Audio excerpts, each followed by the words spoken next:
will be, yeah, I think when I did it before, we had to go back and be seeing ourselves in Zoom. Aha, hi everybody, welcome.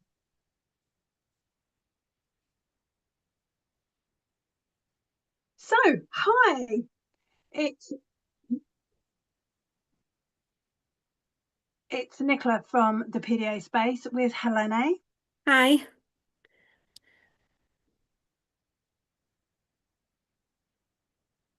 We're getting up.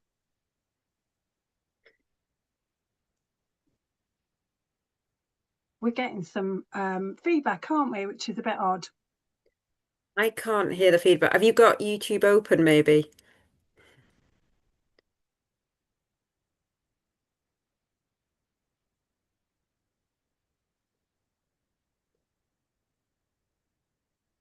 Yes, to be able to feed in. Presumably, if it's not on, it won't stream. Okay, so we've had some questions come in after listening to your webinar. And before we go there, what jumped out at me were when you spoke about the nervous system and children running and why they do that. hmm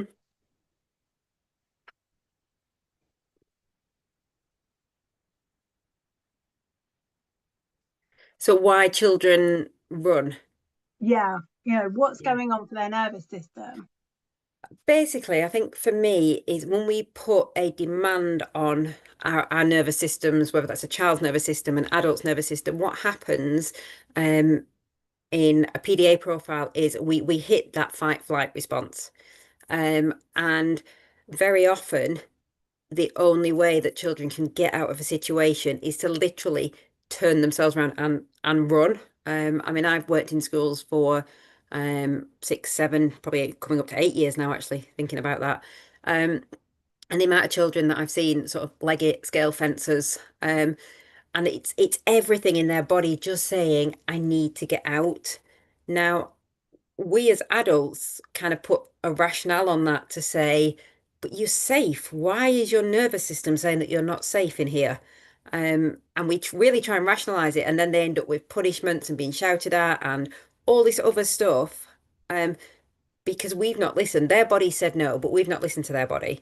And we've pushed them. I almost think we have pushed them to the extreme of having to do that to show us. And it's that I know I started this session by we talked about that kind of phrase of communication and behavior, and how we're moving away from that.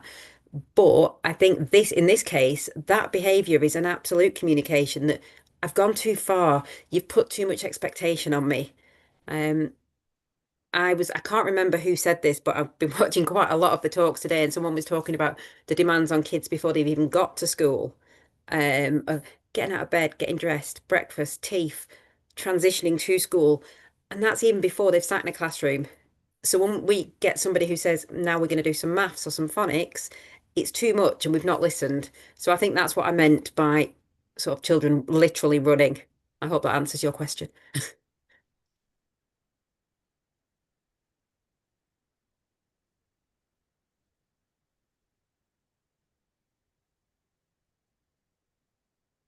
It does. And I think the more we can understand the nervous system, because it's something that isn't necessarily spoken about in sort of parenting spaces and within education, it's a massive missing layer, isn't it? It really is. I mean, the work that I do in schools, and I'm trying to get more involved as an occupational therapist as well with training of staff, because as I said, generally teachers, TAs, school staff, they're well-meaning. Nobody goes into that arena to kind of not do a good job. Everybody's really, really well-meaning. It's a lack of understanding sometimes and a lack of knowledge. And I think the training that I've done in schools around that hierarchical sort of I am safe, the polyvagal theory, I'm safe, fight, flight, or that shutdown is so, so important.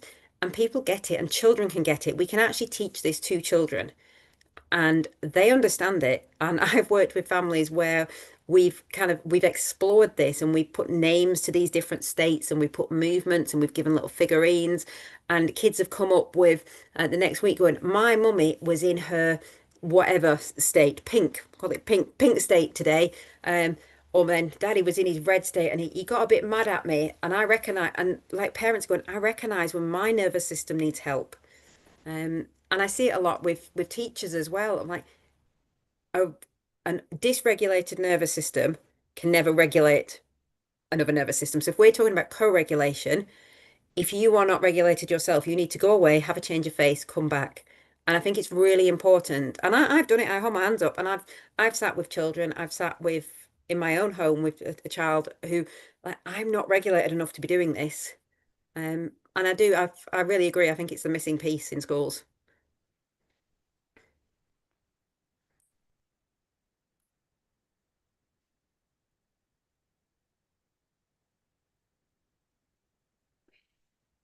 It's really difficult. I'm the only one who's getting this feedback. I'm going to have to learn how to change this. So I'm hearing, and that's why there's a delay in me responding. And I think that's it, isn't it? You know, the knowledge needs to be out there so we can have that compassion that we're not perfect, but that reminder of actually today I'm feeling really dysregulated by that comment. How can we step away? I mean, for educators, that's very difficult. How Hmm. do they do that? How do they, in a moment, not react? And the same for parents. How do we acknowledge that we're that comment, that word, that behaviour is Hmm. dysregulating? Yeah. And interesting, I'm not here about my webinar for tomorrow, but I talk about society's norms and our beliefs and values, and Interesting. actually how these all connect and then can push those buttons, can't they? Of that's why an adult will react. Yes. Yeah. Because we're kind of programmed to react like that and like, oh, that's disrespectful. I was watching, is it Libby, the speech and language therapist? Her talk was amazing. So if anyone's not seen that, go and watch that one. About the language kids use. And I can think of so many different examples in my personal life and professional life where I've heard that and I'm going, that's equalizing language. And it really just made sense to me. And I'm like, I've got the language now to be able to explain that to others. But they are triggering as well. And I think there's a real power in an adult saying to a child, I need to go and look after my body. Because as adults, we need to model behaviors to children. And if we just push through and they can see that we're not coping, we're not helping them, we're not coping, there's such a powerful learning for the adult and the child if we as an adult can say I'm going to take myself away, I need to go and do something with my body to then be able to come back to you. So we're not leaving them and never sort of leave a child in distress, make sure that you get somebody else in, um, or even if that's at home and there's only the two of you there, I need to just sit, I'm going to stay in the room with you, but I need to take a few breaths. And I think that I've just used the word powerful a lot, but it is so powerful for a child to see that. And for an adult to be honest, because I think a lot of adults, we're like, I can cope with this, that we're not allowed to show weakness. And I think that's a societal thing as well. I think modelling is such a powerful tool that is so underrated or understood.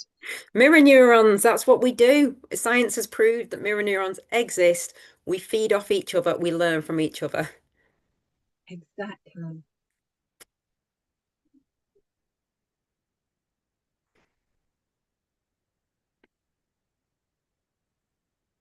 So one of the questions was, what would you say to someone who that advises to stop focusing on one's child's needs, but having items available for the child? For example, someone had said to them, I remember my ear defenders were put in a basket with other sensory items. Access for all seems a bit of a tick box thing. Yeah, that's really interesting. So the first part of that, you said, so stop focusing on one child's needs. So I imagine the person saying like focus on the whole classroom and have a box where they can all go. I guess that's what this person's questioning. And I think in that kind of blue sky ideal world scenario, that's amazing that children can go and they can get what they need. For children, and I'm la kind of laughing to myself because I had this conversation with some school staff very recently. For a child, sometimes to realize what they need to have enough cognitive awareness of what's going on in their body. Sometimes children don't do that. And when, as we talked about, when we become dysregulated, we move into this limbic, am I safe? Sometimes it needs that adult to say, oh, Charlie, can you go and get your ear defenders? I can see that your body's looking a bit wobbly. You're swinging on your chair. I think you might need those. So sometimes we need that adult in the room to come and support, scaffold that child's needs. So I think it's a really good idea. And to have, as we said, like a box where people can just go and help themselves. But I think we need to not be excluding the needs of a certain child.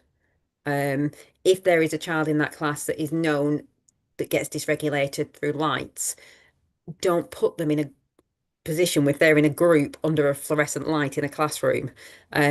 If there's a kid that we know has a real sort of heightened sense of smell, don't put them near the door when the kitchen's cooking lunch. Things like that. Like we can't just, as he said, like that one box ticks all. We've done this because we provide fidget toys. We still need individual plans as well. So I guess it's a long-winded answer, but I like the idea of that. I think it's great. However, I think we really need to recognize the abilities of these children to check in with their own bodies. When do I need to use this tool? And do we need an adult around them to prompt?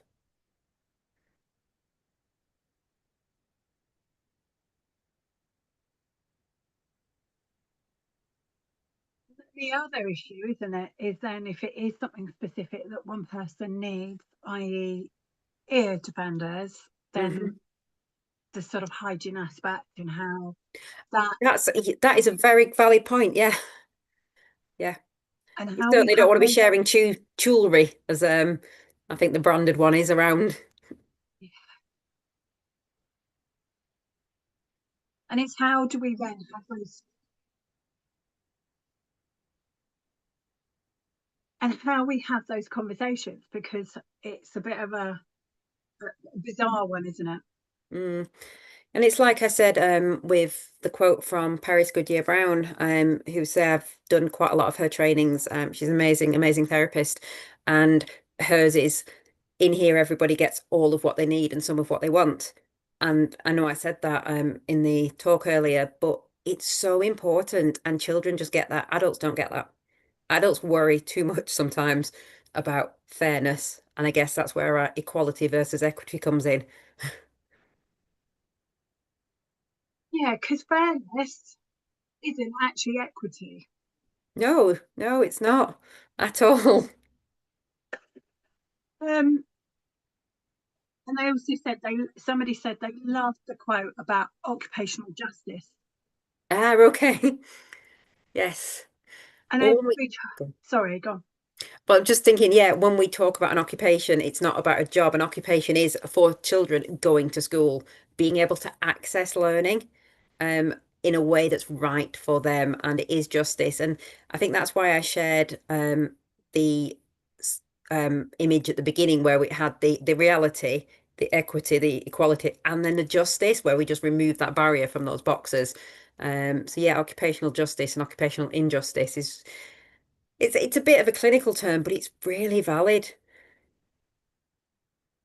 It certainly is for our kids who don't perhaps get all their needs met, or Mhm. their nervous system isn't acknowledged, and so they become dysregulated, and then either, excluded, removed, or the other ones that, freeze all day Hmm. and then become extremely dysregulated after school. Yeah, yeah. And that's not good for their nervous system, their mental health, or anybody in the families. So, yeah, I mean, it is their occupation, isn't it? It is. And I think I mentioned this, and I'm just going to check out with you if it's okay. But one of my handouts that I just give out to people is about like the after school meltdowns. So if you want me to put that in the Facebook Summit group, I will share a link and people can just download that. Because actually, it was one of the questions someone asked about it. Have you got any language or terms that families could use when schools say, oh, but they're fine? However, at home, the family's experiencing huge Mhm. dysregulation. Is there anything families can say? Because obviously, we know there can be this blame of, oh, it's you, it's your parenting, they're No. fine here. So much, so much of like, yes, the parenting. I could feel my own nervous system getting absolutely triggered by that then. Um, and obviously, I mean, I think Dr. Naomi Fisher's the best one for that with the not fine in school. Because, yeah, oh, they're fine, they're doing really well. And then the parents are like, but at home, all of this comes out. Um, and yeah, it's a really good question actually about what language do we use? And I think maybe it is about kind of having that understanding of nervous system. So we can go into schools and we can say, this is what I feel is happening for my child. They are masking. That's a word that schools actually know now. I think most schools will understand that term. Um, Regulated, dysregulated, things like that are starting to become more, certainly in the schools that I go in, because I talk about them all the time. So people are starting to get more used to those terms. And I think just an understanding of kind of how much we cope. There's the really good spoon analogy, where we only have so many. There's loads of YouTube videos and memes around it where we only have, say, 10 teaspoons a day, and every time we do something, we give one out, and then we've got no spoons left, and that's our kind of collapse mode. So that might be quite useful for schools to understand to say, right, well, Sally's come into the classroom, so she's sat in the class and she's managed math, so that's taken 2 spoons today. Then she's managed break, so she's already given another spoon away. And by the time she gets home, she's got no spoons left. And that's where this meltdown, this absolute overwhelm, the body says no, happens. Um, and I think it depends on who you're talking to. Like if you want to speak to the Senkos or if you get an EHCP and you're working with local authority, you kind of perhaps need to use the dysregulation regulation terms. I think if you're talking to the people in school on the ground who just need to get it, I'm not saying that they don't understand those terms because they absolutely do. But there's a very different way of wording things. No, definitely. Just for anybody who's not from England, EHCP is Educational Healthcare Plan, Hmm. and SENCOs are the Special Educational Needs Coordinators. Because obviously, there's Yes, people from sorry. all over the world. No, that's right. Well, in Wales, we've got a very different system, um, and I think the acronyms bounce about, and so many no, but so many of the acronyms mean something so different in another Yeah. organisation. I did a lot of work when I was sort of doing the trauma play model. I did quite a lot of work. And I've got a very, very good friend in Florida, and we have conversations. And sometimes I'm like, I have no idea what you're talking about. And she does the same about what kind of the work, the similar work that we do. And we're like, they call it so different things. But one thing I love about the schools in the US that most of them have an OT on staff, which I think we should in the UK. Just putting that out there. I, do you know what? I think having an OT in every school could make such a difference, Hmm. um, to young people and teachers. Yeah, absolutely. School staff as well. And play therapy, OTs, speech and language, physios, are really, really important. I know that physio isn't really something that most schools have considered, but they're really, really vital. Yeah, and when we think about something that Manira's spoken about, a bit different, but also another occupational therapist, she was saying about how if a child's struggling to grasp a pen, and as a dyslexic dyspraxic, and she was talking about the tension in the Mhm. shoulders and arms, and I was like, oh my gosh, of course. Yeah. And That, until you've got your core strength sorted, you can't work your distal, you can't work this part of your arm. It just doesn't happen. So there's so much going on there. And again, that's where I think OT kind of is really, really useful when it's combined with physio. It certainly is. I haven't got any more questions that have come in. I mean, there could be because it's been shared into the group on my behalf. Um, but you've got a book, haven't you? Can you share and tell us a little bit more about your book? I have. That was seamless, Nicola. Um, as I said at the beginning of my talk, I'm a bit of a neuroscience geek. I love neuroscience. I love the polyvagal theory. And I thought, how do I make this accessible? Because I remember years ago downloading Dr. Porges' book, and trying, well, first of all, I tried to read it and then I tried to listen to it. And I got like a chapter in, I was like, whew. And I did work my way through it and I was like, yeah, okay. But how do we make this accessible?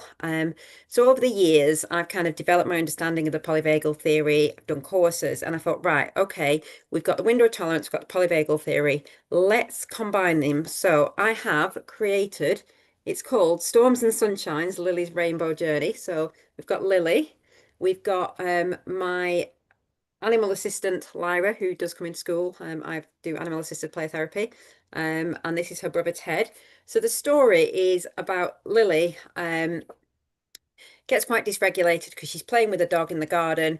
It rains, she gets really mad. Lyra shakes and moves, and Lily's like, "Oh, that's a nice idea. I might do that." So she does. She realizes it's helped her body. Something else happens. Her brother teases her, so she just feels all yucky and like really slow and just like, "Oh, I just can't do it anymore." So that's the dorsal vagal shutdown. In polyvagal terms, oh, it's just too hard. Then her brother comes back. They reconnect. And then that's our ventral vagal connected. I am safe mode. But I've done it all on the basis of a rainbow. So if we find sort of one of the pages here, we've got our little characters sort of climbing back up the rainbow. So we've fallen off and we're in the soggy and wet zone. We climb back up. And then at the end, they're all in balance. And Lily learns the different ways of kind of getting herself on the balance. And I'm actually working on a workbook to go alongside this now with activities. And it's got kind of the copies of the rainbow, and I just call it the rainbow or balance rainbow, where we can go. I'm in the storm, fight, flight. I'm soggy and wet. That's a dorsal vagal. Or I'm on balance, which is up here, are connected.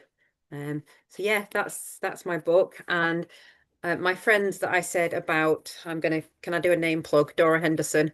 Her daughter actually did all the illustrations. And I'll show you my favorite picture. So this is when they're in the storm and they're soggy and wet, and they're shaking off. Um, so yeah, those are Caitlin Henderson did the illustrations for that. How can anyone get your book? Where can they find it? It's on Amazon. So I will put a link in the group. Yeah, And yeah, it's just on Amazon. It's yeah, not expensive off Amazon. And as soon as the workbook comes out, I will put that in there as well. I am just finishing it off and then it needs to go and get its illustrations and stuff done. But the idea with the workbook, because this is obviously a colourful um book to sit and read with children. The workbook's going to be sort of a more of a spiral bound. You can photocopy it, it's black and white. So that's the idea of that. that'd be great. And we can put that link because once this live goes up, people can have access and yeah, go and find your book. It is. Brilliant. I truly appreciate it. I feel humbled every time someone buys it or someone says anything. Because I just think, wow, that's it's getting it out there and that's what I want to do. I just want people to know about this so they can help other people know about it. And let's just spread the word. Um, so if you do like it, write a review as well, please. Just putting that one there. Finding their ear around the polyvagal theory, neuroscience, finding ways to explain to young people why they're feeling that way, and for Mhm. adults to understand. Because this conversation wasn't around when I was a child. Oh This no. knowledge, well, we know that Stephen Porges, I don't know how long it's been out, but it's going to take a while for that ripple effect for people to know about it. So having a book that puts it in simple wording is so important. Mm. Yeah, I think it really is. And again, schools mean really, really well. And we have, I've seen it so many times of how am I feeling today? We have a smiley face that's green. We have an amber face, which is kind of that. And then we have a sad face, which is red. And children learn like, oh, if I come into school today and I point at the red, people are going to ask me questions. Oh, why are you sad? Oh, don't be sad. So we point at the happy one, first and foremost. And then also sometimes I'm pointing at the happy one. Like, how do you know you're happy in your body? What is telling you? How do you know that? I think it was Lisa Dion that I first heard that from, another amazing play therapist in America, saying like, how do you know? Tell me why. Why are you happy? And you've really got to think about it like, how do I know that I'm angry today? Oh, my jaw's a bit tense, my fists, my shoulders went up. And it's getting kids to actually recognize that before they recognize it's angry or sad or frustrated or whatever it is. And also, sorry, I'm going to carry on there, but also that all No, feelings are valid, that it's okay to come into school and be sad or angry. We don't have to turn that smile upside down or turn that frown upside down. I've seen that sign a few times. absolutely. And there is that thing of, oh, we've all got to be happy. Just to say, I've just been told that people to be able to comment on our live needs to like and subscribe to the PDA space. Press that bell. This is all new to me. Press that bell, and then you can pop a comment underneath this. Yeah, no idea. I need to look into things like this as well. So Nicola, I'll be coming to you for guidance for that. We can all be dysregulated together. Yes, let's do that. Let's take a breath.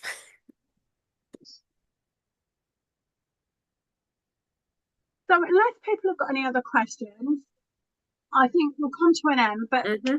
I always enjoy having conversations with you. You've come in and spoken in my membership portal, and you share so much wisdom in a really compassionate way and a really sort of debunking the neuroscience into language that we can all understand. I like that. I'm going to take, can I take that? Debunking the neuroscience. It might be my new tagline. Please do. Because that's what we need to do. We need to make it accessible. It's not some mystery that only the really top professionals and your people with psychology doctorates understand. We all need to get it. Absolutely. Hmm. That ripple effect. Absolutely. Let's do that. And it's been an absolute pleasure. I've really enjoyed being part of the summit, and watching everyone else as well. It's just I'm it's the so whole pleased that community. you've you've enjoyed it and bringing so many different people together to speak and share their experience and knowledge. I think is what the summit just allows different voices to come together. Hmm. Yeah, absolutely. So It's been good. thank you so much for coming in, and we'll speak soon. Thank you. Bye. Bye. Bye, and enjoy tomorrow.